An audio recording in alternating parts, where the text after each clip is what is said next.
மற்றும் அகத்தாய்வு பயிற்சிகளை அளித்துள்ளார்கள்.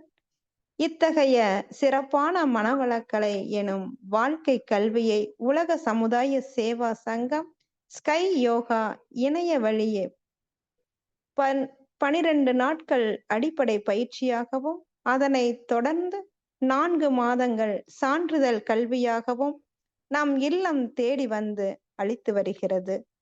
இந்த சிறப்பான செய்தியினை நமது உறவுகளிடமும் நட்புகளிடமும் பகிர்ந்து அனைவரும் உடல் நலத்துடன் ஆரோக்கியமாக அமைதியாக வாழ நம்மால் ஆன சிறு உதவியினை செய்வோம். மகரிஷியின் கனவாய் உலக அமைதிக்கு நம்மால் இயன்ற சிறு தொண்டினை செய்து குருவின் கனவினை நனவாக்குவோம். மேலும் விவரங்களுக்கு குண்டலினியின் .edu.in இணையதளத்திற்கு செல்லவும். வாழ்க வளமுடன். இதனைத் தொடர்ந்து நெற்றிக்கண் என்ற தலைப்பில் சிந்தனை விரிந்து வழங்க பேராசிரியர் அருள்நிதி ஜெயலட்சுமி குமரேசன் அம்மா அவர்கள் கூடுவாஞ்சேரியிலிருந்து நம்மோடு இணைந்துள்ளார்கள். அவர்களை அன்புடன் அழைத்து அமர்கிறோம். வாழ்க வளமுடன். வாழ்க வளமுடன் அம்மா, மிக்க நன்றி. இந்த தவ நிகழ்வை முழுமையாக தொகுத்து ஒருங்கிணைத்து நமக்காக வழங்கி கொண்டிருக்கும் அன்பிற்கும் மதிப்பிற்கும் உரிய பேராசிரியர் லீலாவதி பெரியசாமி அம்மா அவர்களை வாழ்த்தி மகிழ்வோம். பேராசிரியர் லீலாவதி பெரியசாமி அம்மா அவர்களும் அவர் தம் அன்பு குடும்பமும் அருட்பேராற்றல் கருணையினால் உடல் நலம் நீளாயு நிறை செல்வம் உயர்ப்புகள் மெய்ஞானம் ஓங்கி வாழ்க வளமுடன், வாழ்க வளமுடன், வாழ்க வளமுடன். மிக்க நன்றிங்கம்மா. வாழ்க வையகம், வாழ்க வையகம், வாழ்க வளமுடன். குரு வாழ்க, குருவே துணை. அருட்தந்தை அவர்கள் சுக்குமமாக நிறைந்து இன்றைய சிந்தனையை வழிநடத்தி தருவாராக. இந்த நல்வாய்ப்பினை நல்கிய ஸ்கை ஆன்லைன் நிர்வாக பொறுப்பில் உள்ள அனைவருக்கும், இங்கே வருகை புரிந்திருக்கும் அனைத்து சான்றோர் பெருமக்களுக்கும் பணிவான வணக்கங்களையும் மனமார்ந்த நன்றிகளையும் வாழ்க வளமுடன் என்ற வாழ்த்துக்களையும் கூறிக்கொண்டு சிந்தனை தலைப்புக்குள்ள போகலாம். நெற்றிக்கண் அப்படின்னாலே நமக்கு எல்லாருக்கும் ஞாபகம் வர்றது திருவிளையாடல்ல வரும் இல்லையா? அந்த நக்கீரர் சொல்லுவாங்க இல்லையா? அந்த நெற்றிக்கண் அப்படிங்கிறது இந்த இடத்துல நமக்கு எதை குறிப்பிடுது, எதை ஞாபகப்படுத்துது? நமக்கு ஆக்கினை அப்படின்னு நம்ம சொல்றோம். நெற்றிக்கண், மூன்றாவது கண், இதுதான் ஆல்பா மைண்டுன்னு சொல்றோம். இதுதான் ஏறுபடி தவம்னு சொல்றோம். இதுக்கு இந்த ஆக்கினை அப்படிங்கிறதுக்கு என்ன பெயர் அப்படின்னா, அதுக்கு பொருள் என்ன அப்படின்னா கட்டளை அப்படின்னு நம்ம சொல்றோம். ஆர்டர், ஒரு விஷயத்தை கமாண்ட் பண்றது, ஒரு ஆளுமை திறன், ஒரு நிர்வகிக்கக்கூடிய விஷயம். இந்த ஆக்கினை அப்படிங்கிறது தான் நெற்றிக்கண் அப்படிங்கிறது. இது பிட்யூட்ரி கிளாண்டுன்னு நம்ம சொல்றோம்.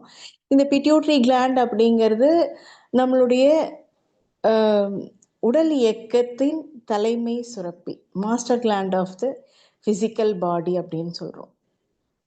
அப்ப இந்த தலைமை சுரப்பி நம்மளுடைய உடல் இயக்கத்தை நிர்வகிக்குது. ஸோ இதுல நாம எல்லாருக்கும் தெரியுது. ஸோ இந்த ஒரு ஆர்டர் எதுக்கு? நம்ம உடல் இயக்கத்துக்கு எல்லாமே சில விஷயம் நடக்கும், தானாவே நடக்குது. ஹார்ட் தானாவே ஃபங்க்ஷன் ஆகுது, மூச்சு விடுறது தானாவே நடக்கும், உடல் இயக்கத்துல எல்லாமே நடக்குது. ஸோ இந்த நம்மளுடைய உடல்ல இருக்கக்கூடிய 6வது ஆதாரம் அப்படின்னா அது ஆக்கினி. அப்ப முதல் ஆதாரமா நாம என்ன சொல்றோம்னா மூலாதாரம். அப்ப மூலாதாரத்துல இருக்கிற குண்டலினி சக்தி, உயிர் சக்தி தான் குண்டலினி சக்தி. இப்ப இதை தான் நாம ஏத்தி வைக்கிறோம் புருவ மத்தியில. அப்ப இது உயிர் சக்தியை நாம உணர்றோம். இந்த எதுக்காக நாம இதை செய்யறோம்?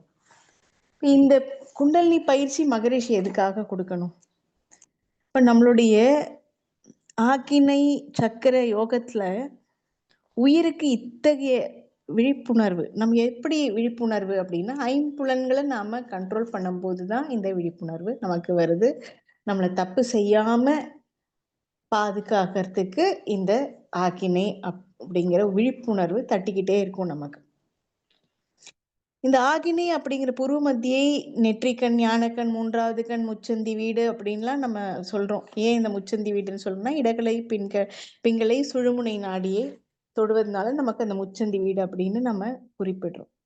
இதுல நமக்கு எப்ப பின்னாடி நமக்கு தீங்கு வருமோ இல்ல தவறு நேருமோ, நம்ம எதை செஞ்சா பின்னாடி பிரச்சனை வருமோ, சிக்கல் வருமோ, துன்பம் வருமோ அப்படின்லாம் நம்ம நினைக்கும் போது அதை செய்ய விடாம தடுத்து நிறுத்துது பாருங்க, அந்த வேலையை செய்யறது தான் இந்த ஆக்கினை. அப்போ இதுதான் நம்ம ஆகாமிய கர்மம், அதாவது நம்ம பின்னாளில் என்ன ஆகாமியம்ன்றதுனே வந்து ஆன்மாவுக்கு இச்சை ஊட்டக்கூடிய வினைகள் அப்படின்னு அர்த்தம். நமக்கு ஆசையை தூண்டிவிடக்கூடியது, விருப்பத்தை தூண்டிவிடக்கூடியது, இந்த மாதிரியான செயல்கள். இப்போ ஒரு ரிசப்ஷனுக்கு போறோம், நிறைய சாப்பிடணும் அப்படின்னு நினைக்கிறோம்.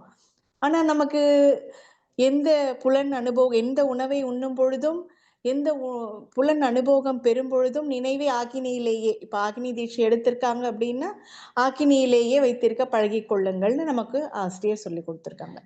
இப்ப துரியம்னா துரியத்திலேயே நினைவை வைத்திருக்க பழகி கொள்ளுங்கள்னு சொல்லியிருப்பாங்க. இப்ப எதுக்காக அதை சொல்றாங்க?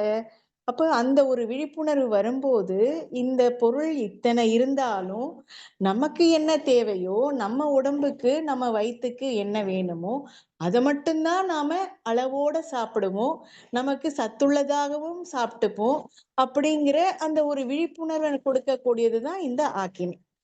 அப்போ இந்த ஆக்கினை தவம் அப்படிங்கிறது ஆன்மீக வாழ்க்கையின் நுழைவாயில். ஆன்மீக வாழ்க்கை நம்ம வந்து துரியம் வந்து த கேட்வே டு காட் அப்படின்னு நம்ம சொல்லுவோம். அப்போ அது துரியதவம். இது வந்து ஆன்மீக பாதை. நம்ம சரியான பாதையில விழிப்புணர்வோட இருப்பதற்கு, பயணிப்பதற்கு எந்த இடத்துல நாம சரியா போறோம், எந்த இடத்துல தப்பா போறோம், அப்ப தப்புல இருந்து நம்மளை பாதுகாத்து கொள்வதற்கு என்ன வேணும் அப்படிங்கிறத கொடுக்கக்கூடியதுதான். சரி, அப்போ உட்புறமாக அமைந்திருக்கக்கூடிய நாளமில்லா சுரப்பிகள்ல பிட்யூட்ரி சுரப்பி அப்படிங்கிறது இந்த ஆக்கினி தவத்துல நன்கு ஊக்குவிக்கப்படுது. அப்போ நம்ம உடம்புல உள்ள மற்ற சுரப்பிகள் தனது கட்டுப்பாட்டில் வைத்து கொண்டிருக்கும் தலைமை சுரப்பி அப்படிங்கிறது தான் இந்த நம்ம உடம்புல மற்ற எண்டோக்ரைன் கிளான்ஸ் அப்படின்னு சொல்லக்கூடிய நாளமில்லா சுரப்பிகள். இது எல்லாமே மாஸ்டர் கிளாண்ட் ஆஃப் தி பாடின்னு சொல்லும் போதே இதை எல்லாத்தையுமே நிர்வகிக்குது. அப்ப ஆக்னையில மனம் வைத்து தவம் இயற்றும் போது ஆன்மீகத்துக்கேற்ற உடல் இயக்கத்தை ஏற்படுத்தி தருகிறது. நம்மளுடைய மனவளக்கலை பயிற்சியிலேயே நம்ம எப்படி சொல்வோம்னா, எக்ஸசைஸ் செஞ்சாலும் சரி, தவம் செஞ்சாலும் சரி, நமக்கு அந்த ஒரு ஏற்புத்தன்மை, இணக்கத்தன்மை, அந்த ஒரு ஃப்ளெக்சிபிலிட்டி, நம்ம வளைஞ்சு கொடுக்கக்கூடிய தன்மை, அந்த ஒரு எலாஸ்டிசிட்டின்னு சொல்லலாம். ஸோ இதெல்லாம் வந்து நமக்கு இந்த தவத்திலையும் சரி, நம்ம உடற்பயிற்சியிலையும் சரி, காயக்கல்ப பயிற்சியிலையும் சரி வரும். ஸோ நம்ம பயிற்சி செய்ய செய்ய இந்த தவம் எப்படி எந்த அளவுக்கு நாம ரொம்ப நுணுகி நம்ம செய்யறோமோ அப்ப உறுதி, நுட்பம், சக்தி இவை அதிகமாகும் அப்படின்னு சொல்லியிருக்காங்க மகரிஷி. மன உறுதி வரும், சக்தி வரும், அப்புறம் உறுதி, நுட்பம், சக்தி. அந்த நுட்பம் அப்படிங்கிறது அந்த நுண்ணறிவு திறன் அப்படிங்கிறது நம்மளுடைய கிரியேட்டிவிட்டின்னு சொல்லலாம். நம்ம எந்த ஒரு செயலை செய்யும் போதும் அதை விளைவறிந்த விழிப்புணர்வோடு செய்வதற்கும், அதுல உள்ள எல்லா நூக் அண்ட் கார்னர்ஸ், எல்லா முனைகள்ல இருக்கக்கூடிய பிரச்சனை, அதாவது ஒரு 360 டிகிரி ஆங்கிள் நம்ம யோசிப்போம். இது வந்து இப்போ இந்த ஒரு செயலை செய்யறோம் அப்படின்னா இது பின்னாடி நமக்கு வேற ஏதாவது ப்ராப்ளம் வருமா, தரக்கூடியதாக இருக்கா அப்படின்னு எல்லா வகையிலுமே யோசிப்போம். நம்ம பண விஷயமாகவும் சரி, இல்ல உறவுகள் விஷயமாக இருந்தாலும் சரி, இல்ல ஃப்ரெண்ட் சர்க்கிள்ல எந்த ஒரு சிச்சுவேஷனா இருந்தாலும், எந்த ஒரு சூழ்நிலையாக இருந்தாலும் இத்தனையும் நாம யோசிப்போம். அப்போ இத்தனையும் நம்ம யோசிக்கும் போது நமக்கு அந்த ஒரு விழிப்புணர்வு நமக்கு கண்டிப்பாக வந்துடும். இப்போ தியானம் அப்படிங்கிறது ஒரு 1000 நல்ல நட்புறவுகள் கிடைப்பதற்கு சமம். அதற்கு முதல் படிதான் இந்த ஆக்கினை அப்படின்னு சொல்றாங்க. இது ஒரு சின்ன கதை சொன்னா எல்லாருக்கும் கொஞ்சம் எளிமையா எல்லாருக்கும் புரியும். ஸோ நான் வந்து ஒரு கதை சொல்றேன். கிளி குருவி அப்படின்னு ஒரு கதை. அதாவது ஒரு ஒரு ஊர்ல வந்து ஒரு சிட்டுக்குருவி வந்து ரொம்ப சந்தோஷமா வானத்துல பறந்துட்டு இருந்தது. அதற்கு வினோதமான ஒரு யோசனை தோணுச்சு. மனிதர்கள் ஏன் எப்பவுமே உற்சாகமா இருக்க மாட்டேங்கிறாங்க? இவங்க எப்ப பார்த்தாலும் வேதனை காரணமாவே இருக்காங்களே அப்படின்னு சிட்டுக்குருவி யோசிக்குது. அப்போ ஒவ்வொருத்தரும் ஒவ்வொன்றை சேகரிப்பது போல தனக்கு பின்னால் ஒரு பையை கட்டிக்கிட்டு மனிதர்களிடம் காணப்படும் விசித்திரமான குணங்களை சேகரிக்க ஆரம்பிச்சது. எதனால இந்த மனிதர்கள் இவ்வளவு வேதனைப்படுறாங்க அப்படின்னு நினைக்கும் போது இந்த மாதிரி நம்ம சேகரிச்சு பார்ப்போம் அப்படின்ட்டு அந்த விசித்திரமான குணத்தை மட்டும் கலெக்ட் பண்ணலாம் அப்படின்னு ஆரம்பிச்சது. அப்ப மனிதர்களுக்கு இடையே சண்டை நடப்பதை பார்த்தா அங்குள்ள கோபத்தை சேகரிச்சு வைக்குது. அப்புறம் இன்னொரு இடத்துல இருக்கக்கூடிய ஏமாற்றத்தை பார்த்தா அந்த ஏமாற்றத்தை சேகரிக்குது. அப்புறம் இன்னொருத்தவங்களுக்குள்ள பொறாமை தீயில ஒருத்தவங்க எரியறத பார்த்தா அந்த பொறாமையை எடுத்து வச்சுக்குது. இப்ப இதெல்லாம் பார்த்துட்டு இந்த சிட்டுக்குருவிக்கு ஏகப்பட்ட சந்தோஷம். நம்ம ஒவ்வொன்னா கலெக்ட் பண்றோம். ஒவ்வொருத்தர்கிட்ட இருக்கக்கூட வினோதமான குணத்தெல்லாம் நம்ம கலெக்ட் பண்ணி வைக்கிறோம் அப்படின்ட்டு. இப்ப தன் பையில் பொறாமையை சேர்த்துக்குவது இப்படி ஒவ்வொருத்தருடைய உணர்வுகளை சேகரிக்க ஆரம்பிக்குது. இப்ப மனிதர்களின் சண்டைகள் தான் எத்தனை விதம், பொறாமைகள் எத்தனை புது மாதிரி அப்படின்னு யோசிக்கும் போது இந்த குருவி வந்து பேராசைகளின் அடிப்படையிலான வினோதமான உணர்வுகளுக்கு அளவே இல்லை போல இருக்கே அப்படின்னு நினைக்குது. அப்போ தனது சேகரிப்பினை எண்ணி அதுக்கு ரொம்ப சந்தோஷமா இருந்துச்சு. அப்பதான் அதுக்கு தெரியுது மனிதர்கள் ஏன் சோகமாக இருக்கிறார்கள் என கண்டு அவ்வுணர்வுகளை சேகரிச்சுட்டேன் அப்படின்னு ரொம்ப சந்தோஷமா இருக்கு. கொஞ்ச நாள்கள்லயே இந்த குட்டி பை வந்து மனிதர்களின் தேவையற்ற விசித்திரமான உணர்வு சேகரிப்பினால நிரம்பி தழும்பிச்சு அந்த பை. அப்போ ஒரு நாள் அதற்கு பறக்கிறதுக்கே ரொம்ப சிரமமா போச்சு. என்னடா இது நமக்கு பறக்கிறதுக்கே ரொம்ப சிரமமா இருக்கே அப்படின்னு நினைக்கும் போது இதுவரை சுலபமாக மயிலிறகு போல ஜம்முன்னு வானத்துல சீறி பாய்ந்த சிட்டுக்குருவியால் இன்னைக்கு வேகமாக பறக்க முடியாமல் சிரமப்பட்ட போது அப்போ சோர்ந்து போன குருவி ஒரு மரத்துல வந்து உட்கார்ந்துச்சு. அப்போ அந்த பச்சை கிளி வந்து அதோட ஃப்ரெண்டு பார்த்துட்டு, என்ன குருவி ஏன் இவ்வளவு சோர்ந்து இருக்க அப்படின்னு கேக்குது. இப்ப என்னால பறக்கவே முடியலையே, வேகமா செயல்பட முடியல, எனது ஆற்றல் வந்து போயிட்ட மாதிரி நான் ஃபீல் பண்றேன், என்ன காரணம்னே புரியல அப்படின்னு சொல்லி குருவி சொல்லுச்சு. அப்போ நண்பனான கிளி சொல்லுது, அது சரி, உன் பின்னால ஒரு பை வச்சிருக்கியே அதுல என்ன இருக்கு அப்படின்னு கேட்டுது. அப்போதான் அதோட சேகரிப்பான மனிதர்கள் எதனாலலாம் துயர் உறுறாங்க, கஷ்டப்படுறாங்க அப்படின்னு அதுக்கு காரணமான உணர்வுகளை எல்லாம் சேர்த்து வச்சிருக்கேன் அப்படின்னு அந்த குருவி சொல்லுது. அப்படியா? அப்போ அவ என்ன உணர்வுகள் அப்படின்னு சொல்லு அப்படின்னும் போது ஏமாற்றம், பொறாமை, சோகம், கோபம், கவலை, பேராசை இப்படி வேற வேற வடிவத்தில் விதவிதமாக எனக்கு கிடைச்சுன்னு அத்தனையும் நான் சேர்த்து வச்சிருக்கேன் அப்படின்னு. அப்படியா? அப்ப இந்த பை தான் உன்னை பறக்க விடாமல் செய்யுது அப்படின்னு நான் நினைக்கிறேன். இதை கவிழ்த்து கீழே கொட்டிடு, தேவையற்ற பிறரது பாரங்களை நீ சுமக்காத அப்படின்னு இந்த கிளி சொல்லுச்சு. சே, புரியாமல் பேசுகிறாயே, இது மிகவும் சிறிய பை, இதில் கனமே இல்லையே அப்படின்னு சொல்லுது. ஆனா இதனால் எந்த சிரமமும் இல்லை அப்படின்னு குருவி சொல்லுச்சு. கிளி விடல. எனக்காக நான் சொல்வதை செய்து பாரேன் அப்படின்ன உடனே சரி என்று குருவி தன் பையில இருந்த ஒரு கோப உணர்வை எடுத்து கீழே போட்டுச்சான். அடுத்த கணம் வானில் ஜிவ்வெனு பறந்துச்சான். அதிசயிச்சு போன குருவி இன்னொரு உணர்வான பொறாமையை கீழே போட்டுச்சான். என்ன அதிசயம் அப்படின்னு இன்னும் கொஞ்சம் ஸ்பீடா பறக்க ஆரம்பிச்சது. இப்படி ஒவ்வொரு உணர்வையும் கீழே போட போட போட இதுக்கு ரொம்ப லைட்டா ஃபீல் ஆகி அதுக்கு நல்ல வேகமா பறக்க ஆரம்பிச்சுதான். இதுதான் மிக சிறியவை போல தோற்றம் அளித்தாலும் அதன் பாரம் மிகவும் பெரியது அப்படிங்கிறது இதுல இருந்து புரியுது. அப்போ அது மட்டுமல்ல, நம்மளுடைய சக்தியே உறிஞ்சிடுதே அப்படின்றத அது ஃபீல் பண்ணுச்சு. இப்போ ஒவ்வொன்றாக அவற்றை கழட்டி விடும்போது என்னுடைய ஆற்றலும் வேகம் முன்பை விட பல 100 மடங்கு பெரிதாகி விட்டது அப்படின்றதும் அது ஃபீல் பண்ணுது. இப்போ ஒவ்வொருவரும் தனது குறைகளை தாமாகவே நீக்கிவிட்டால் என்னை போல விண்ணை தொடலாமே அப்படின்னு அந்த குருவி சொல்லுச்சான். மனிதர்களும் இது போன்ற மனவேதனை தரும் தேவையற்ற உணர்வுகளை சுமக்காமல் அவ்வப்போது இவற்றை கழட்டி விட்டால் அவர்களும் விண்ணை தொடும் சாதனைகள் பல புரியலாம் இல்லையா? அப்போ இந்த சிட்டுக்குருவி அப்படின்னு இந்த சிட்டுக்குருவி சொன்னது எதுக்காக அப்படின்னா, இப்போ நம்ம எதுக்காக இந்த ஆக்கினைக்கும் இந்த கதைக்கும் என்ன சம்பந்தம் அப்படின்னு நம்ம யோசிக்கலாம். ஆனா இந்த ஆக்கினை அப்படிங்கிறது தான் ஆன்மீகத்தோட நுழைவாயில். அப்ப இத்தனை உணர்வுகள், தேவையில்லாத உணர்வுகள், இதை நாம தற்சோதனை நம்ம செய்யும் போது துரியம், ஆக்கினை, துரியம்னு மேல மேல நம்ம அடுத்தடுத்த நிலைகள்ல தவம் செய்யும் போது கூடவே தற்சோதனை பயிற்சி அப்படின்றது ஒண்ணு கொடுக்குறாங்க. வாழ்த்தும் பயணம் கொடுக்குறாங்க. நம்ம மன அழுத்த மேலாண்மை பத்தி விளக்கம் கொடுக்குறாங்க. இப்போ இந்த மாதிரி நம்ம ஒவ்வொரு பயிற்சியும் பழக பழக நம்ம உணர்வுகள்ல நமக்கு எது தேவை இல்லை அப்படிங்கிறதே நமக்கு தெளிவாக புலப்படும் இந்த ஆகினை தவத்துல. ஏன் அப்படின்னா நம்மளுடைய மன அலைச்சூழல் விரைவு குறையுது. நம்ம இத்தனை நாள் வெளியவே பார்க்கிறோம், வெளியவே கேட்டுட்டு இருந்தோம், பேசுறோம். இந்த மாதிரி நம்ம வெளிப்புற விஷயத்துலதான் நம்மளுடைய புலன்கள் எல்லாமே ஈடுபட்டுக்கிட்டு இருக்கு. அப்ப இத்தனை புலன், நம்மளுடைய ஐம்புலன்களையும் ஒரே புலனாக நெற்றிக்கண்ணில் நாம வைக்கும் போது இந்த ஒரே பார்வை, ஒரு பார்வை அப்படிங்கிறது இது வெளிப்புற பார்வை இல்லை, உள்முகமாக நாம பார்க்கக்கூடிய பார்வை. அப்ப உள்முகமாக பார்க்கும்போது இந்த அக ஒளி பூரிக்குது அப்படின்னு சொல்லுவாங்க இல்லையா?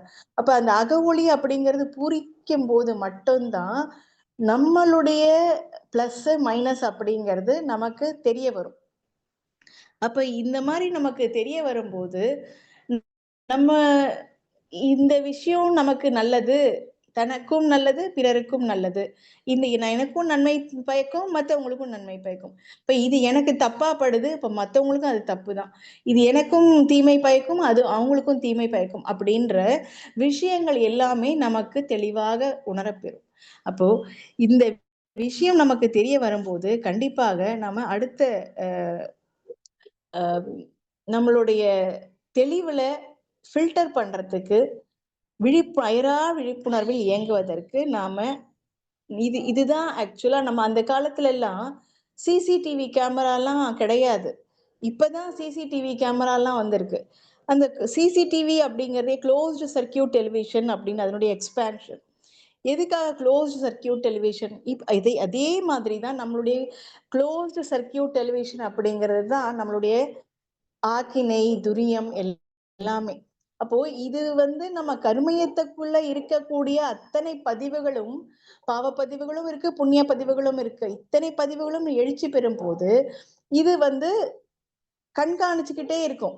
எப்படி கண்காணிக்கும்? இப்ப நடைமுறை வாழ்க்கையில அன்றாட இப்போ தெருவுல போறோம், போகும்போது நமக்கு இவங்க நல்லவங்க, இவங்க இது நம்மளுக்கு ஃபீல் ஆகும். நம்மளுடைய அந்த காந்த களம் ஒருத்தருடைய காந்தலை மோதும் போது இவங்ககிட்ட இருந்து நம்ம கொஞ்சம் தள்ளி இருக்கணும் அப்படின்ற உணர்வு வரும்.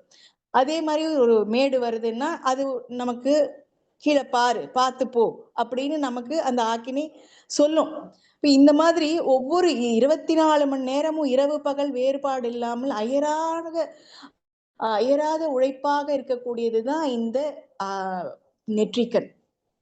அப்ப வீட்டுல யாரோ வராங்க, திருட நினைக்கிறாங்க அப்படின்னா அது இந்த சிசிடிவி கேமரா வாசல்ல எல்லாம் வச்சிருப்பாங்க, நிறைய பேர் தெருவுல வச்சிருப்பாங்க.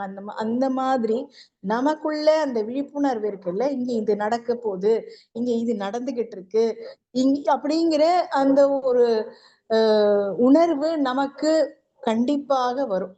அதுதான் எக்ஸ்ட்ரா சென்சரி பெர்செப்ஷன் அப்படிங்கிற சொல்லுவாங்க.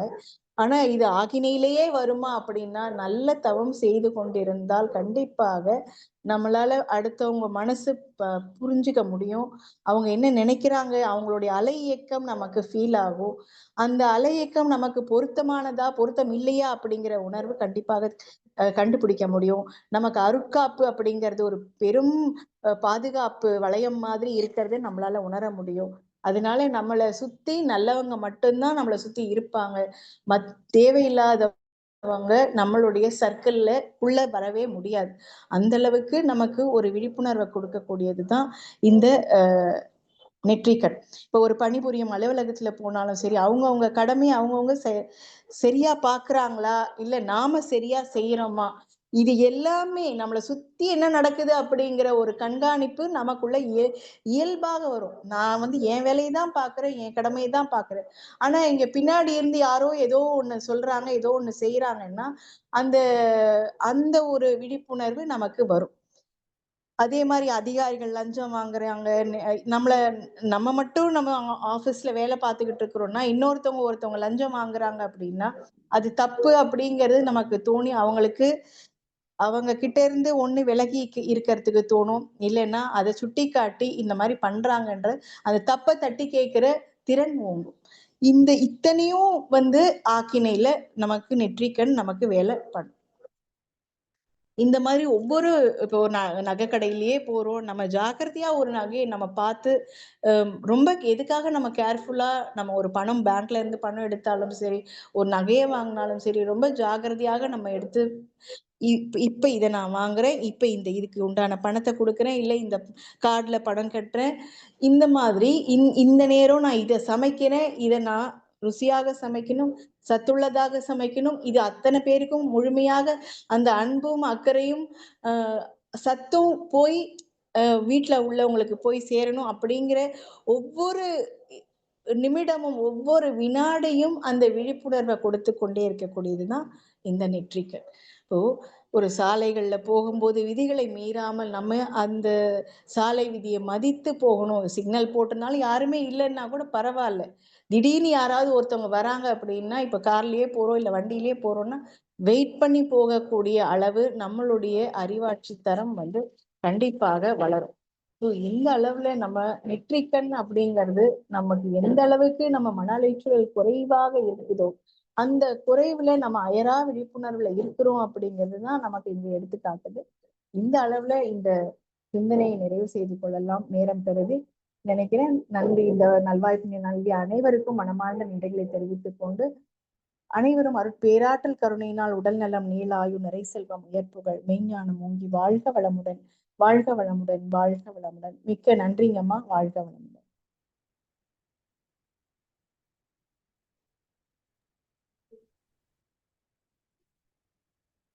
மிக்க நன்றிங்கம்மா. வாழ்க வளமுடன். சிறப்பாக உரை நிகழ்த்திய பேராசிரியர் அவர்கள் நெற்றிக்கண் என்ற தலைப்புல ஆக்னா சக்கரத்தையும் நல்ல ஒரு விழிப்பு நிலையோட நம்ம வாழ்க்கையில எப்படி ஒரு முன்னேற்றத்தை கொடுப்பது அப்படிங்கிறதுக்காக சாமிஜியினுடைய கருத்துக்களை மிக அற்புதமாக நமக்கு சொல்லிக் கொடுத்தாங்க. சிறப்பாக உரையை நிகழ்த்திய பேராசிரியர் அவர்களை வாழ்த்தலாம். பேராசிரியர் அருள்நிதி ஜெயலட்சுமி குமரேசன் அவர்களும் அவர்கள் அன்பு குடும்பமும் அருள் பேராற்றல் கருணையினால் உடல் நலம், நீளாயுள், நிறை செல்வம், உயர்ப்புகள், மெய்ஞானம் ஓங்கி வாழ்க வளமுடன், வாழ்க வளமுடன், வாழ்க வளமுடன். மிக்க நன்றிங்கம்மா. ஸ்கை ஆன்லைன் மெடிடேஷன் தினசரி நிகழ்வுகள் பற்றிய அறிவிப்புகள். காலை 5 மணிக்கு மகரிஷியின் பாடல்கள், 5:30க்கு தவம், அதனைத் தொடர்ந்து 6 மணிக்கு வீடியோ அண்ட் ஆடியோ உடற்பயிற்சி வகுப்பு இடம்பெறும். அதனை பார்த்து கொண்டே செய்யலாம். மாலை 6 மணிக்கு மகரிஷியின் பாடல்கள், 6:30 மணிக்கு மாலை காயகல்பம், 6:25க்கு மாலை காயகல்பம், மாலை 6:30 மணி தவம், 7 மணிக்கு சிந்தனை, மாலை 7:30க்கு உலக நல வாழ்த்தோடு நிறைவு. பிரதி சனி மாலை தவத்தினை தொடர்ந்து மாலை 7 மணி முதல் 7:30 மணி வரை ஐயம் தெளிதல் நிகழ்வு நடைபெறும். பிரதி ஞாயிறு மாலை 7 மணி முதல் 7:30 மணி வரை சிறப்பு சிந்தனை நடைபெறும். உலக நல வாழ்த்து. உலகமெல்லாம் பருவமழை ஒத்தபடி பெய்யட்டும், உழவரெல்லாம் தானியத்தை உவப்புடனே பெருக்கட்டும், பல தொழில்கள் புரிகின்ற பாட்டாளி உயரட்டும், பகுத்துணர்வில் தொகுத்துணர்வு பண்பாட்டை